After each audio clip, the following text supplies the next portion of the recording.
Whether you're looking for answers to specific life questions or simply hoping to become the best version of you possible, welcome to the Mental Breakdown and Psychreg podcast, where we offer insight, information, and strategies based upon research and years of practice as psychologists.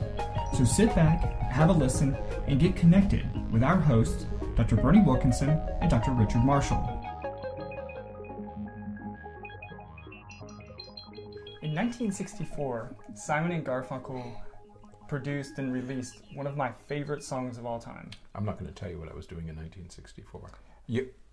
I'll tell you what I was doing. But I let the cat out of the bag that I was alive in 1964, You did. right? Okay. You did let... You weren't even a glimmer. I think that my parents were in elementary school. They were probably in... No, they Middle were... school. Middle school. Middle school. Right. But Middle school or high school. The Sounds of Silence. I really like that song. It's a historical artifact for you. Absolutely. However. It's not part of your... Yeah. But it was on the oldie station when I was growing up. Okay. It was classic rock. What day is it today? What? What day is it today? Why do you ask that? It's July 2nd. July 2nd. Yeah. June went in a hurry, didn't it? It did. The months. Are you trying to change the subject? No. I'm thinking the months are flying by. Uh-huh. I mean, we have work to do this 1964 year. Feels just like yesterday. No, it doesn't, but June feels just like yesterday. No, I was just thinking about it because I saw a post that there's 6 months left until Christmas. Yeah. Yeah, 6 months. Yeah. We're halfway there. We are. Yeah. Almost there. The year's halfway over. But today we're going to talk about the importance of just being still, being quiet. We're pulling from an article from Medium, and it's written about Blaise Pascal. Right. I didn't know this about Blaise Pascal. I know the name. I remember reading about him. I remember reading a little bit as a college student, right. A little bit later. Didn't realize he was only 39 when he died. And that many of these thoughts, he wrote a book called Pensées, translates to thoughts. He had these thoughts when he was a very young man. Right. It comes it was mentioned in the article that many of the things that he wrote about and talked about and theorized and proposed, he did so as a teenager and as a young adult. Young early 20s, and right. It reminds we were talking about Einstein, who did most of his work when he was in his 20s. All before he was 30.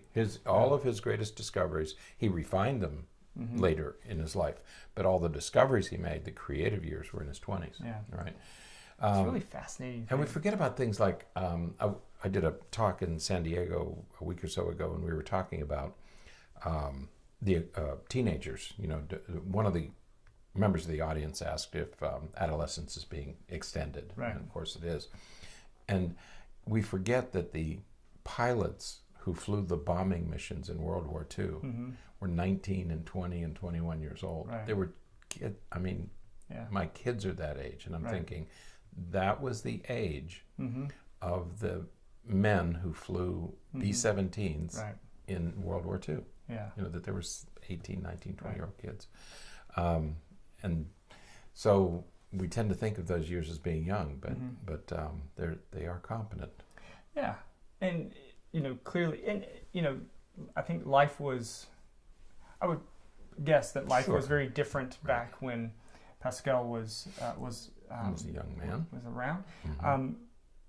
But it is very interesting that the way that he thought about things and that sort of flexibility in his thought. But to get to the point of today's podcast, but we're approaching today's July 2nd.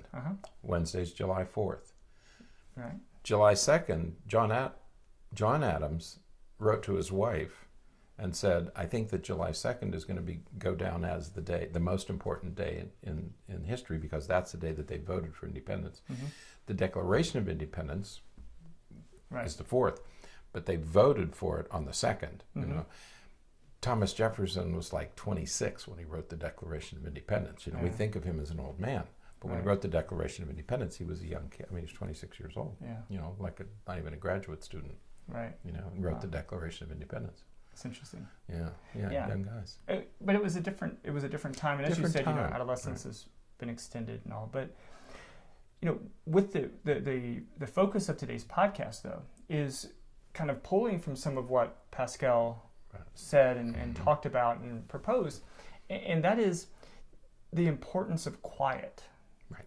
And that's why we named it, the Sound of silence. Mm-hmm. The idea that especially, of course, Pascal didn't know what the world in which we live in today, right. Mm-hmm. but there is just so much noise today, right. and noise not just the auditory sounds, but noises in distractions and media and information and stimulation constantly attacking us in various forms, and there are consequences to that. Right.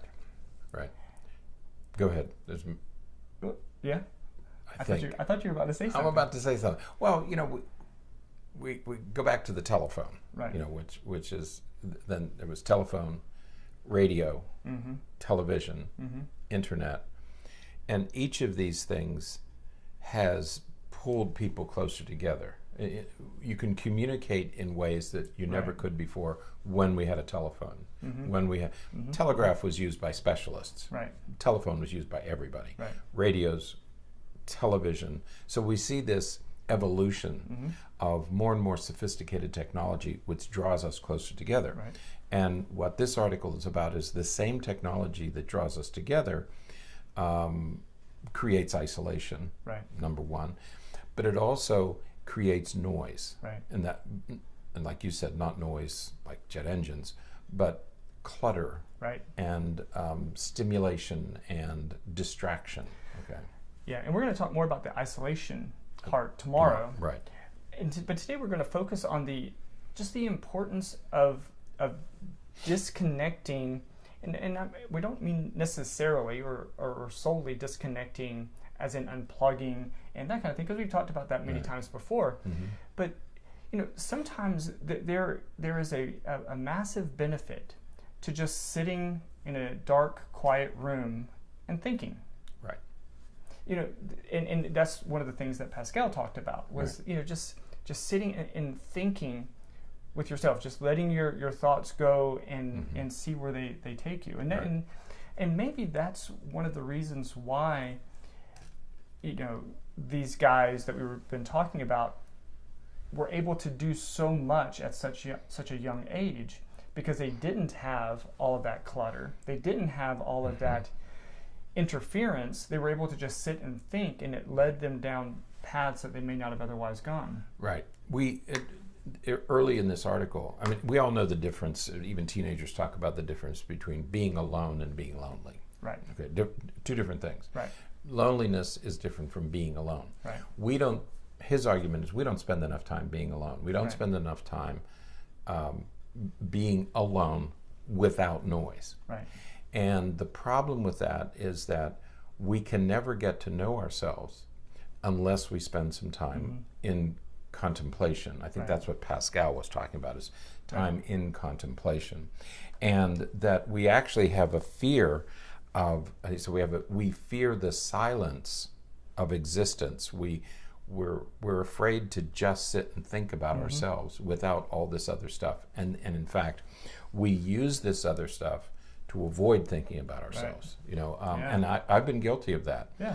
I'll go home and if I'm alone, I'll go home and turn the TV on just to have some noise, some clutter, something in the background. And part of the reason is I don't want to be alone, but the other reason is then if I'm watching that, I don't have to sit down and contemplate, think about my day, right, or how I'm feeling, or any of those things, right? And we justify it as, it's just a distraction, or it's a way to relax, and those kind of things. It's exactly what people say about TV, right? It's just a distraction, right? Well, what is it a distraction from? What are you distracted? Yes, right. And that's again sort of the point we'd like to make today, is that sometimes you need to avoid the distraction. You need to, focus on self-contemplation, self-reflection, on just thinking about the world. Last week we talked about, we kind of covered a variety of topics. But on Saturday's podcast, we talked about sort of the state of affairs here in the United States. And I think that we are inundated with information and perspectives and views and opinions and travesties and violations all day long. And instead of kind of stepping back and really thinking about it, we continue to let ourselves be distracted by people justifying it or explaining it or opposing it and fighting and trying to battle against it, and we're not able to come up with any real solutions because all we're doing is listening to what's already been done. There's all the clutter. Right. The clutter overwhelms everything. Exactly. Yeah, and it applies to our own lives. Right. Instead of thinking about our own emotions, instead of thinking about our own things that we should be resolving and things that we should be working out, we search for all these distractions. You know, a real problem. That's a real problem because we don't deal with our own emotions, and so we can't deal with any of the problems that we really struggle with. We just keep avoiding them. Right. Yeah, and so the article talks about, and again, the article kind of talks about a few things. So there's a whole section on boredom. We're going to talk about that tomorrow.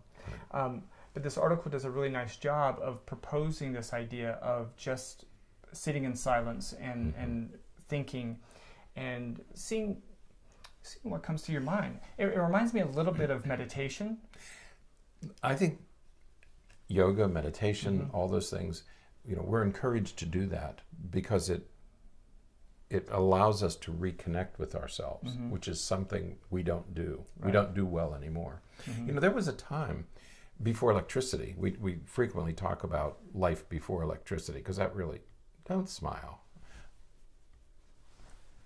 What that smirk means that you see on his face right now is that it means that, oh yeah, you remember life before electricity. And of course I don't. But he never misses an opportunity. We talk the same thing about cars.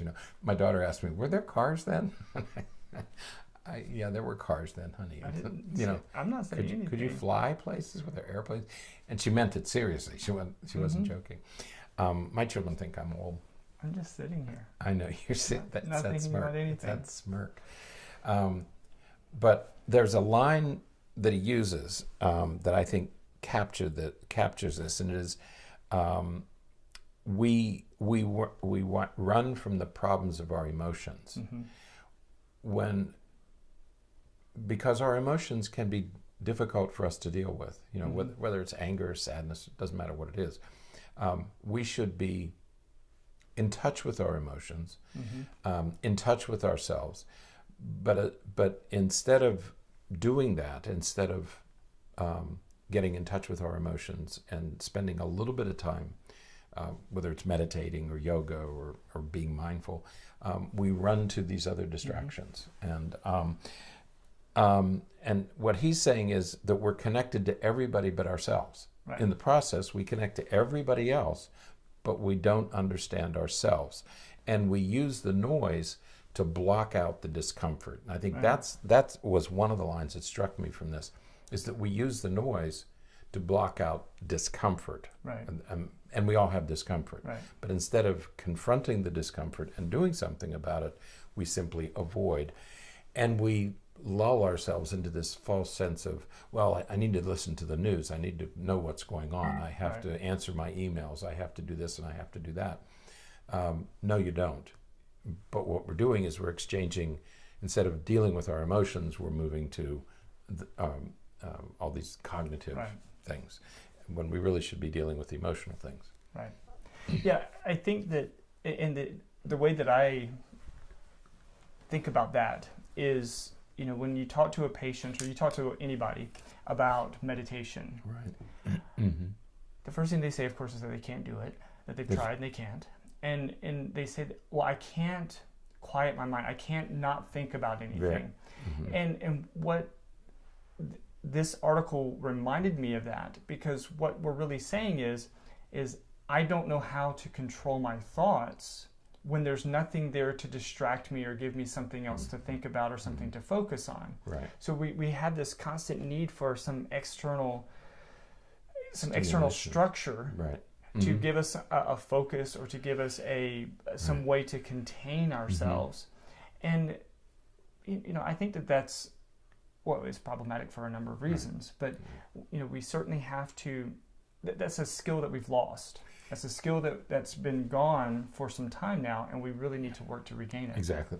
When people say, I can't do that, what they're actually saying is, that's a skill that I don't possess. And what he's saying is, this is a skill that you can learn. That you should learn. Right. If you can't do it, all that means is, okay, you need to confront it. You need to face it and say, okay, this is a skill I need to develop.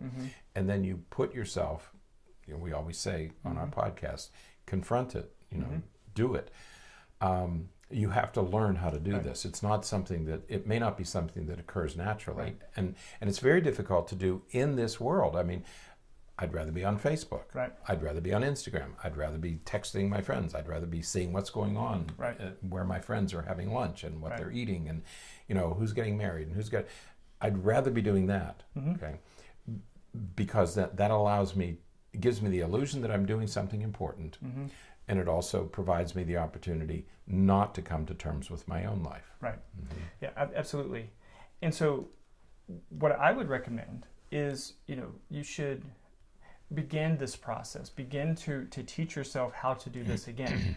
So you can do that very simply, just sitting, again, quietly, maybe early in the morning or in the evening before you go to bed, just sitting in a quiet, dimly lit or dark room, and just sit and let your mind think about things. You don't have to spend a whole lot of time, a long time doing it. 5 minutes, 10 minutes will be fine. Right. Because that will be the start. And what I think will happen is, after a little bit of time, you will start seeing some benefits to it. You'll start seeing, I've got some ideas. Have a little notebook there or something so that you can take notes if you need to. Right. But you're going to start coming up with ideas and thinking about things that, that's right, I was going to do this, or I needed to do that.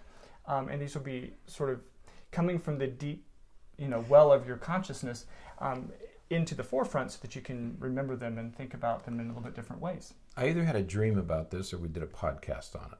But I think we talked on a podcast about, you have to shut down your left hemisphere. No, it was a project that my daughter did in school. Yeah. You have to shut down your left hemisphere, the problem-solving, logical. You have to quiet that down to allow your right hemisphere to think about things more generally, more globally. Okay, and she had to do a project on that in school one time. That's a cool project. And it was an interesting idea of, you got to get to calm, but in order to do that, you have to shut down this other stuff. Right. I have a dear, dear friend who says, I just can't slow it down. I can't slow things down. And she really does need to learn to do that. Right. There's a section on boredom here. Could you go to the third paragraph? There's something in there that I wanted to... that we dread the nothingness of nothing. We can't imagine. We look for entertainment, we seek company, and if all those fail, we chase even higher highs. The problem is, we don't want nothing. Right. And he says later on in the same thing, he says that the problem is not just that we have too much stimulation. The problem is our aversion to solitude and boredom. Right. And we're going to talk about boredom and isolation tomorrow. But he talks about that he said we're so averse, maybe because we're social creatures, we're so averse to solitude and isolation that we seek out all this other stimulation. And in today's world, I mentioned before electricity. Before electricity, you imagine yourself in a dark farmhouse 150 years ago, 100 years ago. You're sitting in a dark farmhouse. You can't turn the TV on. You can't turn the radio on. Right. There is no place to go for distraction. So you're almost forced to be reflective or mindful. Today, my goodness, the devices in every room that hold our attention. So there are many more ways to get stimulation today. Right. But it's that fear of solitude. And he's saying, don't fear it. Right. It's okay. And then I got to thinking about parents who say, well, I think she's bored. Mm-hmm. There's nothing wrong with boredom. Right. And we've said that many times on the show. Mm-hmm. There's nothing wrong with boredom. It can be a source of stimulation. Right. If you're bored, you will be stimulated to go out and do something. Right. And so let's not fear boredom. Right. It could be good for us. Yeah. Mm-hmm. We'll get much more into that tomorrow. We're going to talk about it tomorrow. So. Yeah. All right. That is it for today. Happy July. So sit quietly at some July. point today. I can't believe it's July. All right. This is going to be a busy month. Yeah. The end of this month we go to the Philippines. We go to the Philippines. We have a couple presentations to do. We got a lot going on. Technology to catch up on. I have technology to catch up on. Yeah, he does. So, all right. Until next time, stay happy, stay healthy, don't forget to be afraid. Thanks for sharing this episode of the Mental Breakdown and Psychreg podcast. Be sure to check out the show notes for links to follow us on Twitter and subscribe to our YouTube channel, where you will find all of our previous podcasts and much more. We would be honored if you would become a patron through patron.com, where any donation you can manage will go to the development and creation of more content. Just visit patreon.com/thementalbreakdown for more information. Thanks again for listening. Have an awesome day, and we look forward to being back in your feed tomorrow morning.